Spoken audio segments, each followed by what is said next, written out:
istoryahan nga na nagminyo naman ko. Kay katong kita pa puno kay ko ba? Ana nimo. Istorya kita nan, puno gid kay ko nimo.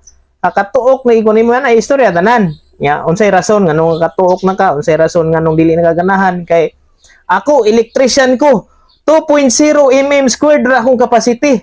Nya ludan ko nimo tag 5.0 mm squared. Ano nimo?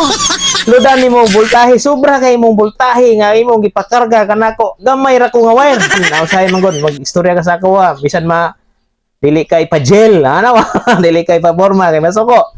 Ano ba basin na pressure ka, wala nimo nasaba nga di ka ganahan ana. Inana mo na siya, dapat ingon nimo. Ingna gyud nga di ka ganahan nga inanaon pug ka. Pareha to kung pang wire ba. Nya pang pang gagmay ra man niya kung wire. Nganong dagko nga voltahe or current or amperahe ang imo ipadagan